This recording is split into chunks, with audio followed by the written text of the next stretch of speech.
నెల్లూరు జిల్లా దారకానిపాడిలో జరిగిన ఘటన దారుణమన్నారు జనసేన ఎమ్మెల్యే బొలిశెట్టి శ్రీనివాస్. బాధితురాలికి ప్రభుత్వ సాయంతో పాటు జనసేన పార్టీ పరంగా ఆదుకుంటామన్నారు. నిందితులకు కఠిన శిక్ష పడేలా చూస్తామన్నారు. శవ రాజకీయాలు చేయడం మానుకోవాలంటున్న బొలిశెట్టితో మా ప్రతినిధి శ్రీనివాస్ ఫేస్ టు ఫేస్.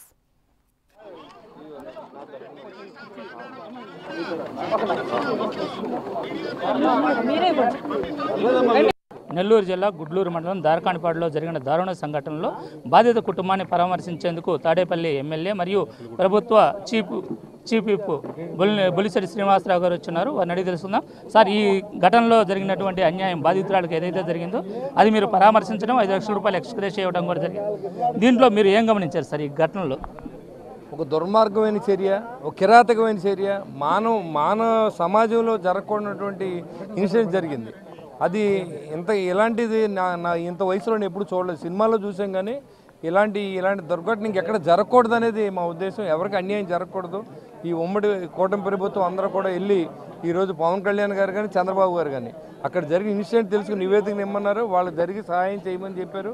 అదేవిధంగా జనసేన పార్టీ తరఫున మరి అంతకుముందే ఆమంచి స్వాములు గారు కానీ, అదేవిధంగా మా చెల్లి అరుణ్ గారు కానీ ఇంకా అందరూ కూడా రావడం, దాసరాము గారు అందరూ వచ్చారు. వచ్చినప్పుడు కొన్ని కుల ప్రస్తావనలు వచ్చే ఉండొచ్చు కానీ ఇది కులాలకు సంబంధించిన ఇష్యూ కాదు. జరిగిన వాళ్ళకి న్యాయం ఎలా చేయాలనేది ఆలోచించడానికి మాత్రం మేము వచ్చాం. ఎవరిని రెచ్చగొట్టి ఉద్దేశం కూడా కాదు.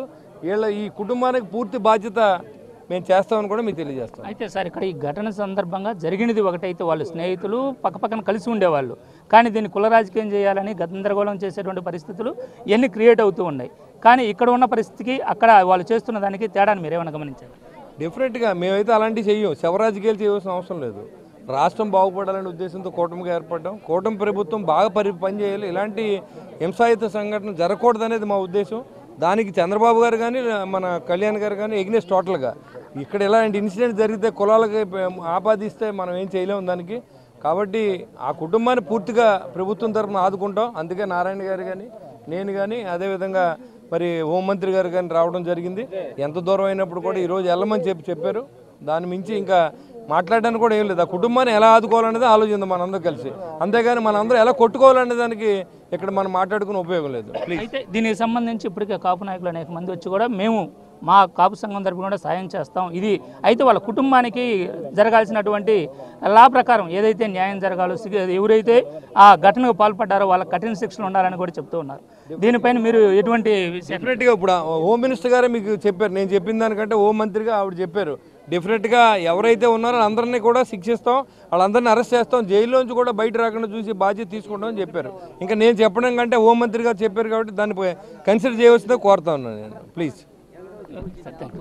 అయితే ఈ ఘటనకు సంబంధించి ఏదైతే జరిగిందో దీంట్లో బాధితులు ఎంతటి వారైనా బాధితులను కాపాడేందుకు ముందుంటామని, దీనికి కారకులైన వారిని ఎంతటి వారైనా కూడా వదిలేదు లేదని, వాటిని కఠినంగా శిక్షించే వరకు కూడా వెళ్తామంటున్నారు. ఇది శవరాజకీయాలు చేయవలసిన సమయం కాదని, బాధితురాలని ఆదుకునేది ఏ విధంగా ఆలోచించి ముందుకు పోవాలే కానీ దీనిపైన ఇటువంటి శవరాజకీయాలు చేయడం మానుకొని వారిని ఆదుకునేందుకు ముందుకు కదలాలని కూడా చెప్తూ ఉన్నారు. వీడియో జర్నలిస్ట్ సంటితో శ్రీనివాస్, బిగ్ టీవీ.